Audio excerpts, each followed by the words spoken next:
Students, कैसे हैं आप सब? बढ़िया। तो बच्चों हमारे स्वागत है आपका हमारे चैनल सीखो फिजिक्स पर। तो बच्चों हम करा रहे हैं 12th बोर्ड्स की फिजिक्स और शुरुआत की हुई है हमने इलेक्ट्रोस्टैटिक्स से। ये हमारा होगा लेक्चर नंबर 4।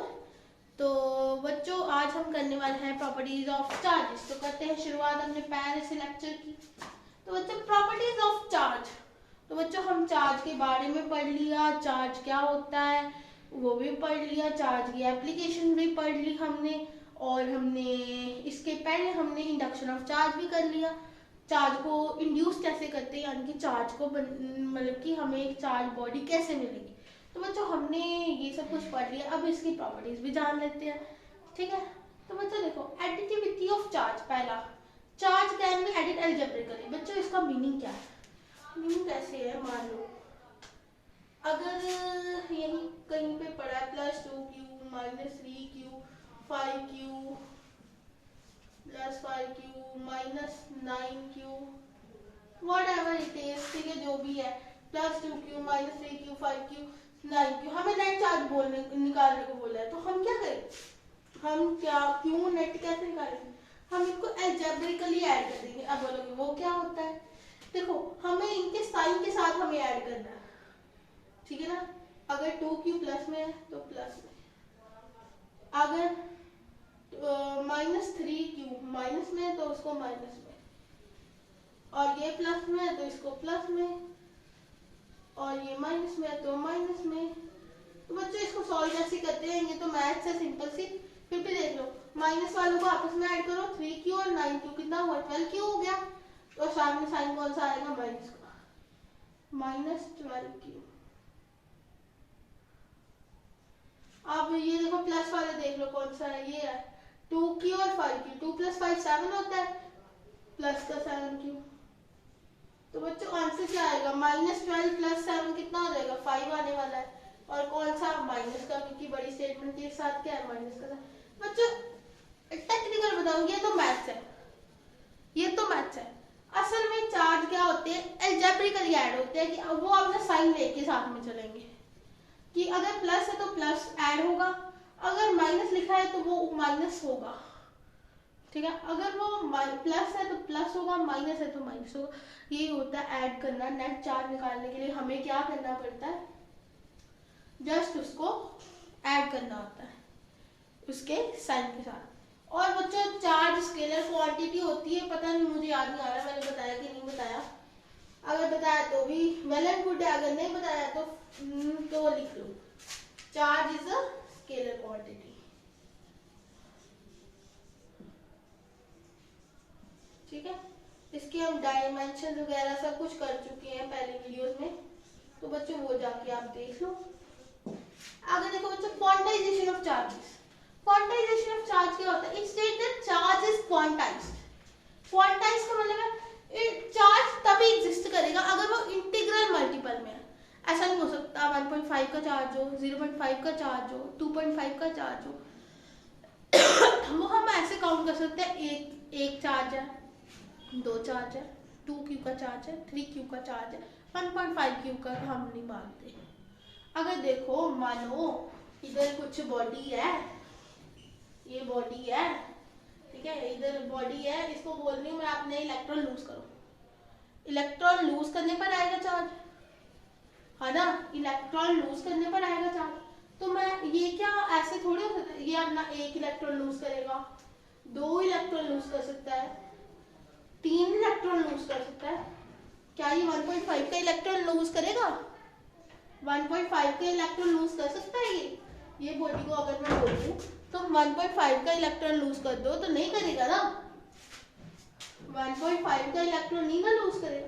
तो यही होता है क्वांटाइजेशन ऑफ चार्जेस, कि वो 1.5 का नहीं लूज कर सकता। उसी तरह गेन भी वो बोलेगा दूसरे को, जब उसे भूख होगी तो बोलेगा दे दो मुझे चार्ज, ठीक है ना, तो वो बोलेगा 1 चार्ज दे दो, 1 इलेक्ट्रॉन दे दो, 2 इलेक्ट्रॉन दे दो, 3 दे दो। क्या वो कभी बोलेगा 1.5 का दे दो, कभी बोलेगा 1.5 का इलेक्ट्रॉन दे दो? नहीं ना हो सकता, 1.5 का नहीं मांगेगा, हमेशा 1 2 3 में मांगेगा। यही होता है quantization of charge. It states that charge is quantized. Charge हमेशा क्वांटाइज रहेगा, 1 2 3 4 ऐसे में ही जाएगा, कभी 1.5 1.2.5 2.3 2.4 ऐसे में कभी नहीं जाएगा। और अगर दूसरे वे में बोले, it is integral multiple of charge of electron. Charge of electron, electron पे जितना चार्ज है, क्योंकि चार्ज आता कैसे, इलेक्ट्रॉन के जाने और आने से, लूज और गेन करने से। तो ठीक है, ये देखो आप इधर क्या लिखा है, Q इक्वल टू M, ये इसका जवाब दे रहा है, ये इसने स्टेटमेंट समझा दी। E क्या है यहाँ पे, चार्ज ऑन इलेक्ट्रॉन। E क्या है, चार्ज ऑन इलेक्ट्रॉन। तो बच्चों मैंने इसके पहले जो वीडियोस बनाई थी उसमें मैंने आपको होमवर्क दिया था, चार्ज ऑन इलेक्ट्रॉन कितना होता है, चार्ज ऑन प्रोटॉन कितना होता है, mass of proton, mass of electron, वो आपको लर्न करने के लिए बोले थे मैंने। तो बच्चों क्या होगा, जब एक इलेक्ट्रॉन जाएगा तो कितना चार्ज गया, एक इलेक्ट्रॉन गया तो कितना चार्ज गया, जितना इलेक्ट्रॉन पे चार्ज है। अगर 2 इलेक्ट्रॉन गए तो क्या होगा, 2 से मल्टीप्लाई हो जाएगा इलेक्ट्रॉन का चार्ज। अगर 3 गए तो 3 से मल्टीप्लाई हो जाएगा इलेक्ट्रॉन का चार्ज। बात समझ रहे हो ना, अगर एक इलेक्ट्रॉन जाए तो एक इलेक्ट्रॉन के जितना चार्ज गया होगा, जा आया होगा, है ना। तो उसी तरह अगर n इलेक्ट्रॉन चले गए, ठीक है, n into charge of electron, तो यहाँ पे E क्या है, charge of electron. E is what, charge on electron, जिसकी वैल्यू मैंने आपको बताई थी 1.6 इंटू 10⁻⁻19 कूलम। ठीक है बच्चों, यहाँ पे आप पॉजिटिव लगा भी सकते हो, नहीं भी लगा सकते हो, positive negative, it can B positive it can B negative.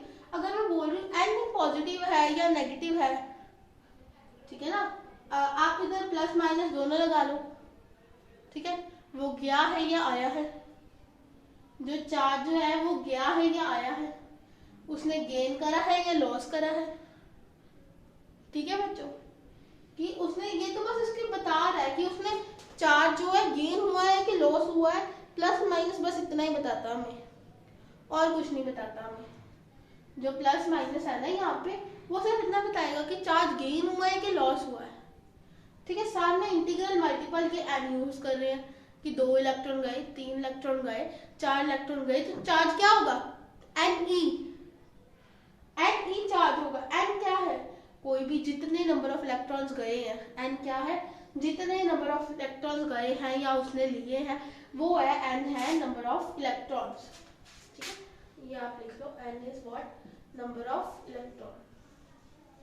ठीक है, तो ये था क्वांटाइजेशन ऑफ चार्ज। ये चार्ज हमेशा क्वांटाइज रहेगा, हमेशा 2 3 ऐसे में रहेगा। और चार्ज आता कैसे, इलेक्ट्रॉन के जाने और आने से। इलेक्ट्रॉन अगर बाहर निकल जाए तब चार्ज आएगा, अगर इलेक्ट्रॉन उसके अंदर फालतू का अंदर आ जाए तो उसमें चार्ज आएगा। ये मैंने पिछली वीडियो में बताया था कैसे आता है चार्ज, क्यों आता है, बस अच्छे से एक्सप्लेन कर रहा था। अब देखो conservation of charge, conservation of charge, अभी इसको मत देखो, टोटल चार्ज इमेज कांस्टेंट, ये तो दिखने से पता लग रहा है। कंजर्वेशन ऑफ चार्ज ये तो आपने बता दिया, हमें समझाओ, अच्छे से समझाओ, है ना।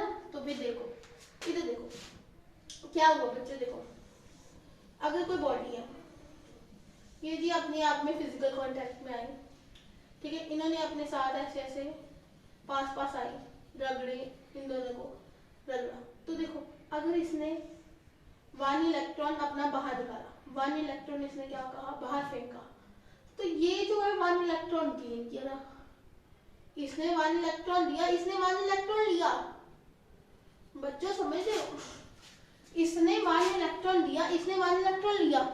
ऐसा तो नहीं हो सकता ना कि ये दे 1 इलेक्ट्रॉन लाया है और ये लेगा जी 2 इलेक्ट्रॉन, ऐसा तो नहीं हो सकता ना कि दे ये 1 इलेक्ट्रॉन और ले ले ये 2 electron, it's not possible.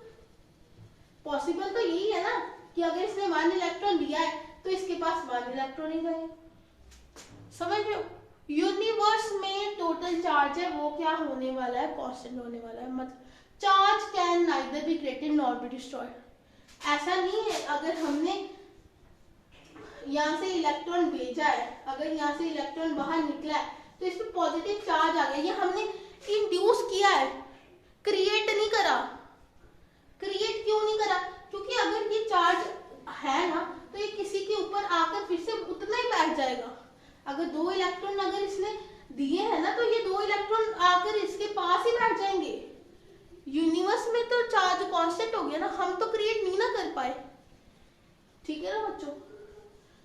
Charge can neither be created nor be destroyed, it remains constant.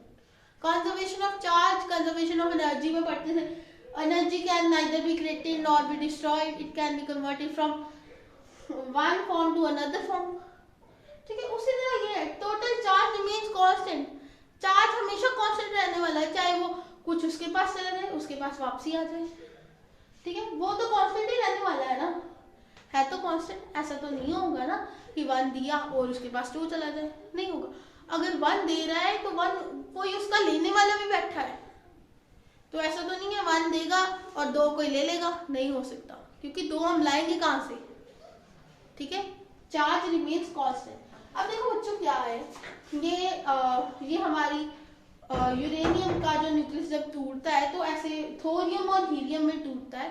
तो बच्चों ये इक्वेशन है, आप एग्जाम्पल में लिखना चाहो लिख सकते हो।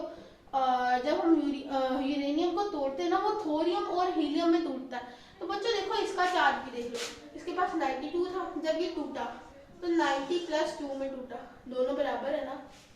ठीक है बच्चों, ये होता है ना चार्ज, कितने इलेक्ट्रॉन होते हैं ना, जितना एटॉमिक नंबर हो उतना ही इलेक्ट्रॉन होता है ना। तो देखो 92 इलेक्ट्रॉन थे, 90 इसमें रह गए, 2 इसमें रह गए, हुआ तो चार्ज कांस्टेंट ही। तो बच्चों ये लिख लेना, charge is a scalar quantity. तो ओके बच्चों, that is it for today. I think आपको प्रॉपर्टीज ऑफ चार्जेस को अच्छी तरह आपने समझा होगा। तो बच्चों इसके पहले वाली जितनी वीडियोस है आप देख लेना, क्योंकि हम आगे करने वाले हैं हम सबका फेवरेट टॉपिक कूलम्स लॉ। तो बच्चों आज के लिए इतना ही। तो बच्चों आप हमारे चैनल को सब्सक्राइब कीजिए, सीखो physics, like also like and share. तो बच्चों, if you have any doubt you can comment below. Thanks for watching, bye.